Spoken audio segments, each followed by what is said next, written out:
এই যে বলে যে বিদেশ গেলে সুখ, এটা ভুয়া কথা, এটা ভুয়া, সম্পূর্ণ ভুয়া। তো আমি মনে করি যারা প্রবাস যাইতেছে আমি না বলাটাই বেশি বেটার। 5-7 লাখ টাকা যদি দেশে খাটান আপনি, প্রতি মাসে আপনি 2 লক্ষ টাকা ইনকাম করার রাস্তা এবং এভরিথিং আছে, বুঝছেন। এই দেখেন আমি 50,000 টাকা কিস্তি উঠাইছি, কিস্তি উঠে ব্যবসা নামছি, আল্লাহর রহমতে খুব ভালো আছি। প্রতিদিন আমার পার ডে 1500-1600 টাকা থাকে, বুঝছেন। হ্যাঁ আমি বিদেশ গেছিলাম, আমি দুবাই ছিলাম, দুবাই 3.5 বছর ছিলাম। দালালের মাধ্যমে গেছি 3 লাখ টাকা দিয়া। তারপর ওইখানে যা ভিসা লাগানোর পরে আমার কাছ থেকে আরো 2 লাখ টাকা নিয়েছে জোর করে। তারপরে আমি 3 বছর পরে কোম্পানির নামে মামলা দিলাম, মামলা দেওয়ার পর আমি দেশে এসে বললাম, দেশে আইসা কিস্তিতে টাকা উঠাইলাম, কিস্তিতে টাকা উঠে মনে করেন প্রতি সপ্তাহে কিস্তি চালাই 800 টাকা। আমি এখন ব্যবসায় নামছি, মোটামুটি ভালো আছি, বিদেশ থেকে ভালো আছে। হ্যাঁ লাভ হয়, মোটামুটি লাভ হয়, 1000-1200 টাকা থাকে। এই দোকান দিচ্ছি বছরানি গেছে। আপনি দেখেন 5 লাখ 7 লাখ টাকা খরচ করে মানুষ সৌদি যায়, দুবাই যায়, কাতার যায়। হ্যাঁ আপনি মনে করেন বাপ মা হালাই দিয়া যায়, বউ বাচ্চা ফালাই দিয়া যায়, কোনো সুখ নাই। আপনি 12 ঘন্টা ডিউটি করা লাগে, সকাল 6টা বাজে ঘুমিতে উঠা লাগে, রাত 8টা বাজে 14 ঘন্টা ডিউটি করা লাগে। মাসে বেতন দেয় কত?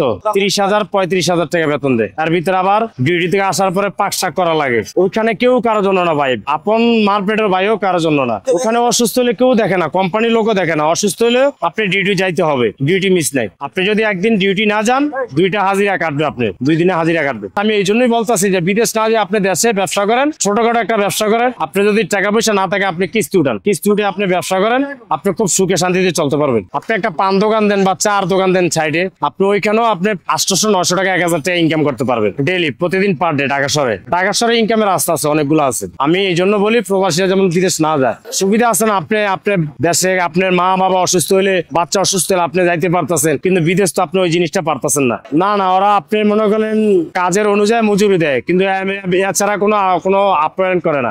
আচরণ ভালো না। আপনি আরব কান্ট্রি, মিডল ইস্টে যে কোনো কান্ট্রিতে যাবেন, আরবিরা খুব ভালো না, আরবিরা খুব খারাপ। আরবি ভাষা দিয়ে গালাগালি করে, লাতুষ্টা দিয়ে মারধর করে। আমি আল্লাহ বাসিল, আমি খুব সুখী আছি বর্তমানে এই গুলিস্তানে ব্যবসা করে, খুব সুখী। আপনি মনে করেন যে আমি বিকাল 3টা দিয়ে খুলি, রাত্রে 10টা জব করি, বাসায় খাওয়া দাওয়া করে শুয়ে পড়ি, সকালে আবার 11টা-12টা দিয়ে ঘুম থেকে উঠি। আমার ঘুমের আর কোনো সমস্যা হয় না। আমার নিজের ব্যবসা বোঝেন নাই, কারো কথা শোনা লাগতেছে না। চাকরি করলে তো আপনি পরের কথা শোনা লাগবে, টাইম টু টাইম ডিউটি করা লাগবে। এখানে আমার কোনো টাইম টু টাইম নেই। আমার মনে চাইলে আমি খুললাম না, আজকে বাড়িতে গেলাম, চলে গেলাম। যেমন আগে আমি চাকরি করছিলাম গুলিস্তানে, সকাল 8টা বাজে আইসি, রাইতে 10টা বাজে গেছি, 14 ঘন্টা ডিউটি করছি।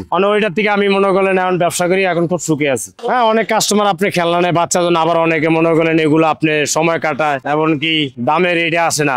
আমি যা কিনি তা দাম চেয়ে আর কম বলে না। এটা খেলনার ব্যবসা করি তো আমি, এটা বিরক্ত হয় না। এটা বাচ্চাদের এটা আমি বিক্রি করতে হবো, তো কাস্টমার সাথে খারাপ ব্যবহার করলে হবে না। কাস্টমার সাথে ভালো ব্যবহার করলে আপনি একটা মাল নেক্সট টাইমে আসছেন এই নিবে। এখানে খরচ বলতে আগে ছিল, আমলিক সরকার আমলে ছিল, এখন বর্তমানে কোনো খরচ নাই, চাঁদাবাজ নাই, কিছু নাই, পুলিশও নাই, পুলিশও ডিস্টার্ব বলেন। বিদেশ না যাওয়াটাই ভালো, বুঝছেন। বিদেশ যা পাগলেরা বর্তমানে। বিদেশ আপনি যে 6 লাখ 7 লাখ টাকা খরচ করেন, দেশে 50,000 টাকা চালান কাটান, প্রতি মাসে 20-30,000 30,000 টাকা ইনকাম করতে পারবেন।